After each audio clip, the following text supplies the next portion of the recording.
전략포인트 살펴보는 시간입니다. 현물시장의 전략부터 들어보겠습니다. 유한타증권 조병현 연구원과 함께하겠습니다. 연구원님 안녕하세요. 네, 안녕하십니까? 네, 오늘 장은 어디에 중심을 두고 보고 계신가요? 예, 일단 아무래도 어저께 그 유가라든지 그 미국 증시 하락 영향 때문에 일단 장 초반에 좀 조정을 받고 있는 그런 모습들이 나타나고 있습니다. 다만 오늘 말씀드릴 내용은 그 2월이 이제 눈앞으로 다가왔는데 2월 증시 같은 경우에는 일단 지금 1월 중반 이후에 나타나고 있는 좀 상승 흐름이 조금 더 지속될 수 있겠다라는 관점을 가지고 있어서 이 부분에 대해서 좀 말씀드리고자 합니다. 네, 2월 증시도 낙관적으로 보고 계시는군요. 그 이유를 설명을 해주시죠.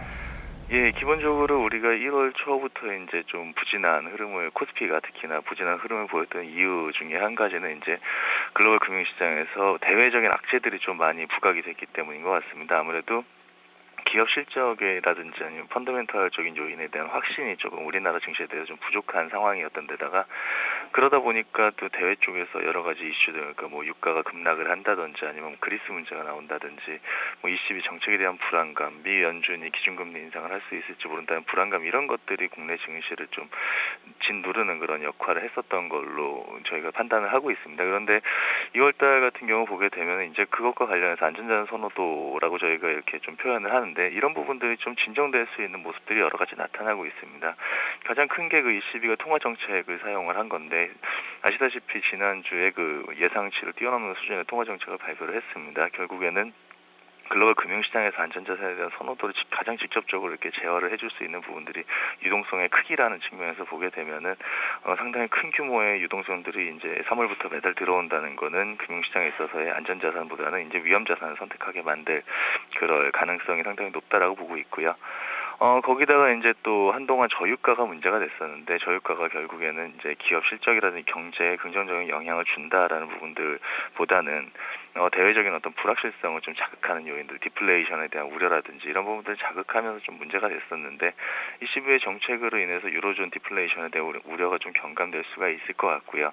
거기다가 지난 10월부터 유가가 빠르게 이렇게 급락한 걸로 볼 수가 있는데 보통 유가가 기업의 어떤 비용 측면의 감소로 영향을 주면서 기업 이익에 어느 정도 개선을 이끌어주는 시차가 한 분기에서 한 분기 반 정도로 저희가 보고 있습니다. 평균적으로 봤을 때.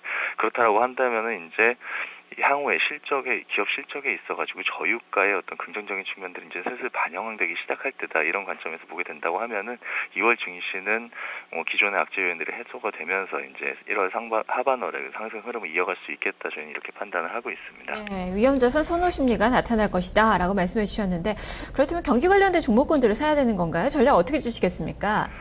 예, 가장 먼저 봐야 될 건 말씀드렸던 것처럼 그 2월 달은 저희가 지금 고공행진을 하고 있었던 안전자산에 대한 선호도가 많이 완화될 거다라는 측면에서 한번 생각을 해볼 주안점을 두고 생각을 해볼 필요가 있을 것 같습니다. 그래서 안전자산 선호가 완화되는 경우에 외국인들의 순매수가 유입되는 경우인데 특히나 그 액티브한 그 상당히 그 리스크 지표들 안전자산 선호도에 민감하게 반응하는 유럽계 자금들이 좀 유입이 되면서 증시가 상승세를 펼칠 가능성이 높다라고 보고 있는데 이들 자금이 들어올 때 특징들이 낮은 PBR을 가지고 있고 흔히 말하는 이렇게 경기 사이클에 상당히 민감한 업종들에 대해 가지고 관심을 좀 많이 보여주는 그런 경향들을 보이고 있습니다. 그래서 지금 보자면은 뭐 증권주라든지 화학주 그리고 IT 업종 같은 경우가 경험적으로 봤을 때 상당히 강세를 보이는 경우가 많았고요. 외국인들도 이쪽에 관심을 보이는 경우가 상당히 많았었습니다. 거기다가 이들 업종 같은 경우는 조금 전에 말씀드렸던 것처럼 유가가 하락, 지금 유가가 저유가 상황이다 이런 부분에 있어서 상당히 긍정적인 어떤 영향들이 기대되는 업종들이기 때문에 2월 달에도 한번 관심을 가지고 지켜볼 필요가 있다고 생각을 하고 있습니다. 네, 알겠습니다. 말씀 잘 들었습니다. 네, 감사합니다. 네, IT, 증권, 화학 쪽으로 전략이 제시가 됐네요. 조병현 연구원과 함께 살펴봤습니다.